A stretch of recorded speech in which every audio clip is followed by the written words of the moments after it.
Dengan menggunakan kartu prabayar ini, Anda tunduk pada syarat dan ketentuan yang ditetapkan oleh Telkomsel. Tapi orang tidak menemukannya di sini loh Pak. Nah itu kan jadi ruang gelap jadinya. Ini saya sudah 2 kali beli nih Pak. Di sidang sebelumnya beli juga, entah di mana ditaruh. Hari ini saya beli lagi untuk membuktikan ini. Terima kasih Pak Ketua. Saya sedikit, tidak banyak-banyak. Pertama, tadi hampir semua provider sependapat atau sepaham bahwa sebetulnya kalaupun ada sisa dianggap seperti barang, tidak juga ada keuntungan yang diperoleh oleh para provider. Itu semuanya hampir mengatakan seperti itu. Saya bisa menerima asumsi itu atau anggapan itu, penjelasan itu, tapi kan ada kerugian dari pelanggan. Nah, mengapa ini penting dikasih garis bawah, meskipun para penyedia jasa tidak rugi, tidak beruntung, tapi kan ada pihak yang rugi. Nah, ini kami dalam konteks Mahkamah Konstitusi ini kan tugasnya melindungi hak konstitusional warga negara. Dan oleh karena itu, tolong kami dibantu penjelasan oleh para penyedia jasa, kira-kira para penyedia itu tidak untung memang kalau itu benar, tapi bagaimana agar mereka tidak rugi? Nah itu kan harus dicarikan jalan keluarnya. Mereka berpikir dari sisi mereka, sudahlah tanpa memikirkan kesulitan yang ada di penyedia jasa, ini mereka tidak boleh rugi. Begitu mereka belinya 100.000, baru dipakai 40.000, karena sudah ketemu 30 hari, hilang duitnya 60.000. Itu cara hitungan yang sederhana. Karena ini kan ada juga pemohonnya adalah pengguna penyedia jasa ojek online. Nah mereka berhitung 60.000 itu banyak loh.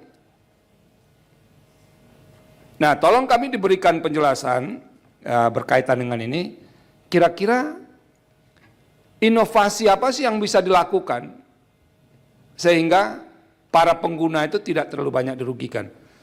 Satu, yang kedua, saya ingin penjelasan dari provider atau penyedia jasa ini adalah,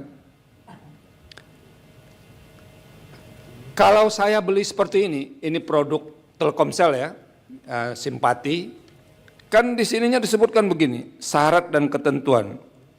Dengan menggunakan kartu prabayar ini, Anda tunduk pada syarat dan ketentuan yang ditetapkan oleh Telkomsel.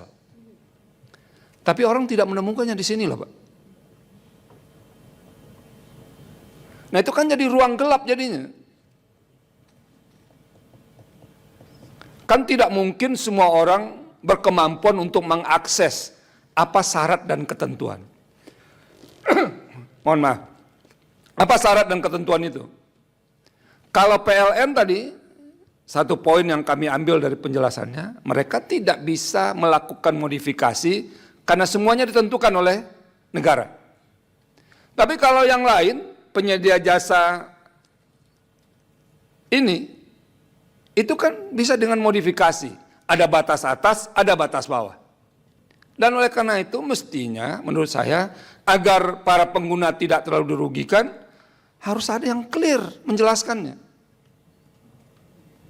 Ini saya sudah 2 kali beli nih Pak. Di sidang sebelumnya beli juga, entah di mana ditaruh. Hari ini saya beli lagi untuk membuktikan ini. Nah dalam konteks itu sebetulnya kami tolong diberikan gambaran kira-kira dari alternatif-alternatif yang tersedia itu mana yang paling kecil menimbulkan kerugian bagi pelanggan. Nah yang terakhir, kalau petitum mereka ini dikabulkan, ini seperti yang ditanyakan Pak Arsul, apa sih implikasinya terhadap para penyedia jasa ini? Karena mereka ingin, ya kalau ada lebihnya dong, dilanjutkan. Ada di Excel ya. Kalau Anda memperpanjang otomatis itu lanjut. Tapi kalau tidak otomatis berhenti dengan tanggal matinya lalu diperbarui kan tidak lanjut juga. Nah, ini salah satu cara, tapi masih belum optimal.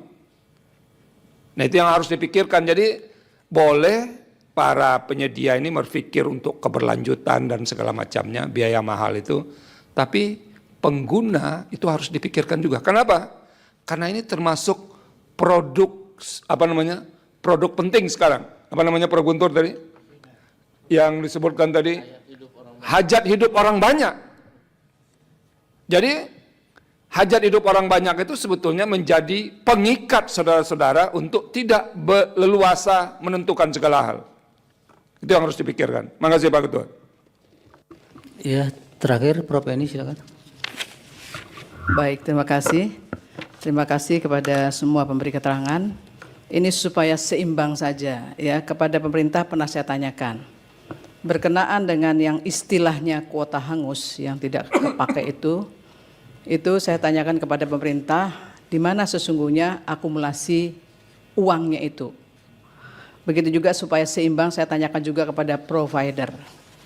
Ya, ini kalau sudah dibayarkan begitu kemudian tidak terpakai itu kan sudah keluar nih uang. Itu akumulasinya kemana? Apakah di masing-masing provider? Apakah kemudian dia ada hangus begitu saja? Atau di mana dia teralokasinya?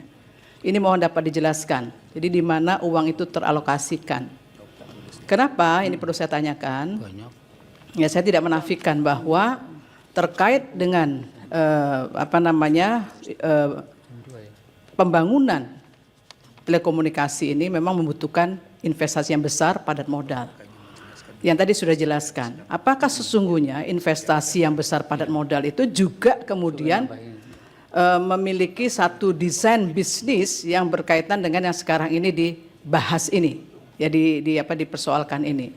Ya, artinya ini bagian dari proses bisnis juga sebetulnya begitu, yang dikalkulasikan lewat model istilahnya kuota hangus itu. Itu mohon nanti bisa dijelaskan soal itu.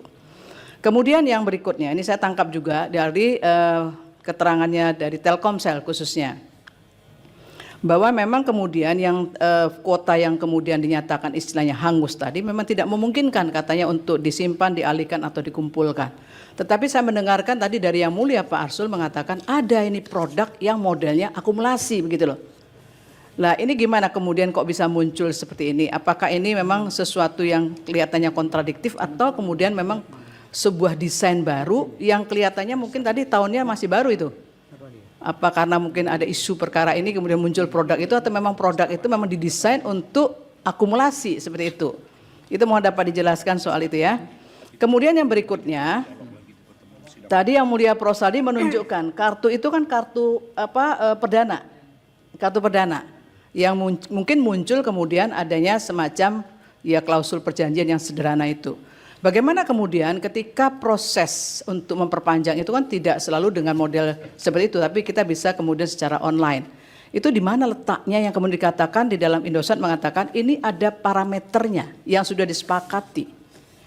Apa di mana tak kesepakatan itu untuk mengatakan ada parameternya kemudian ini yang menjadi pengikat di antara para pihak itu. Itu juga mohon nanti bisa diberikan keterangan tambahan. Itu saja dari saya singkat. Terima kasih. Subscribe, share, like, and comment. Subscribe, share, like, and comment. Subscribe, share, like, and comment. Subscribe, share, like, and comment. Subscribe, share, like, and comment.